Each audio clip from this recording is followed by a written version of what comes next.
بسم اللہ الرحمن الرحیم۔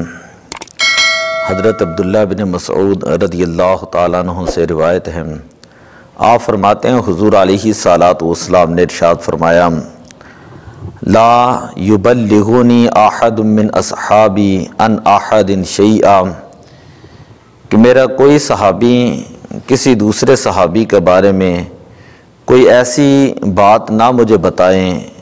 کہ جو ناپسندیدہ ہوں، کہ کوئی صحابی دوسرے صحابی کی میرے پاس آ کر شکایت نہ لگائے۔ فإنی احب ان اخرج الیکم، بے شک میں یہ بات پسند کرتا ہوں کہ جب میں تمہارے پاس سے جاؤں وأنا سلیم الصدر، تو اس وقت جو ہے میرا سینہ بالکل تمہارے بارے میں صاف ہوں۔ عام طور پر فیکٹریوں کے اندر، اسی طرح اسکول کالج یونیورسٹیوں کے اندر، یا جہاں پر بھی لوگوں کا اجتماع ہوتا ہے اور ورکر ہوتے ہیں زیادہ، تو وہ ایک دوسرے کے خلاف جو ہے وہ باس کو جو ہے وہ شکایت لگاتے ہیں۔ جو مالک ہوتا ہے اس کو چھوٹی چھوٹی باتوں کے اوپر جو ہے وہ شکایت لگاتے ہیں، جس سے جو ہے وہ دوسرا مالک جو ہے وہ اپنے ورکر کے حوالے سے بدظن ہوتا ہے۔ تو حضور علیہ الصلاۃ والسلام نے ارشاد فرمایا، لا یبلغنی احد من اصحابی عن احد شیئا، کہ میرے کوئی صحابی جو ہے وہ کسی دوسرے صحابی کے بارے میں میرے پاس آ کر شکایت نہ لگائیں، اس لیے کہ میں یہ پسند کرتا ہوں کہ جب تمہارے پاس سے میں جاؤں تو آنا سلیم الصدر،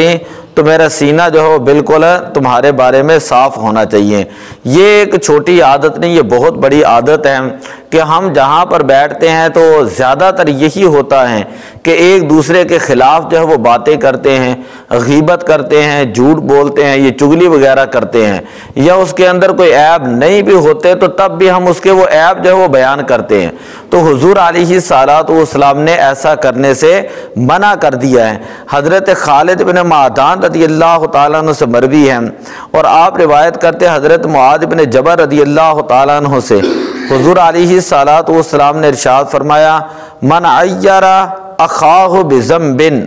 جس شخص نے جان بوجھ کر اپنے کسی بھائی کے اوپر گناہ کا عیب لگایا، لم یمت حتی یعملہ، تو وہ اس وقت تک مرے گا نہیں جب تک وہ اسی گناہ کے اندر، اسی طرح کے گناہ کے اندر وہ مبتلا نہ ہو جائے۔ قد تاب منہ، اسے چاہیے کہ وہ ایسا کرنے سے باز آ جائے اور توبہ کرے۔ یعنی ایک دوسرے مسلمان بھائی کے اندر وہ عیب موجود ہی نہیں، اس کے اندر وہ عیب پایا ہی نہیں جاتا، لیکن اس کے باوجود یہ اس کو جو ہے وہ عیب دار کرتا ہے اور اس کے بارے میں کہتے ہیں اس کے اندر یہ برائی بھی پائی جا رہی ہے، یہ برائی بھی پائی جا رہی ہے، یہ برائی بھی پائی جا رہی ہے۔ تو حضور علیہ الصلاۃ والسلام نے فرمایا، جو بندہ کسی کی طرف جان بوجھ کر کوئی عیب منسوب کرتا ہے، کوئی برائی منسوب کرتا ہے، تو وہ بندہ اس وقت تک مرتا نہیں جب تک وہ اسی گناہ کے اندر مبتلا نہیں ہو جاتا۔ یہ اللہ تعالیٰ اس بندے کو یہ سزا دیتا ہے کہ اس وقت تک اس کو موت نہیں آئے گی جب تک وہ بندہ اسی کے مثل گناہ کے اندر مبتلا نہ ہو جائے۔ حضرت انس بن مالک رضی اللہ تعالیٰ عنہ سے مروی ہے، فرماتے حضور علیہ الصلاۃ والسلام نے ارشاد فرمایا، ما کان الفحش فی شیء الا شانہ، جب کسی شے کے اندر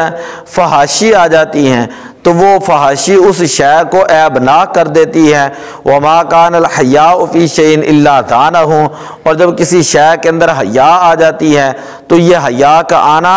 اس شے کو زینت بخشتا ہے اور اس شے کو خوبصورت بنا دیتا ہے۔ حیا جو ہے یہ ایمان کا حصہ ہے۔ اگر بندہ حیا چھوڑ کر بے حیائی، فحاشی، عریانی، بدکاری کے کام کرتا ہے تو حضور علیہ السلام نے فرمایا کہ یہ بے حیائی اور یہ گناہ جو ہے اس بندے کو عیب ناک کر دیتا ہے اور اس بندے کی عزت جو ہے وہ چلی جاتی ہے۔ دعا اللہ عمل کی توفیق عطا فرمائے اور ان گناہوں سے بچنے کی توفیق عطا فرمائے۔ الصلاۃ والسلام علیک یا رسول اللہ۔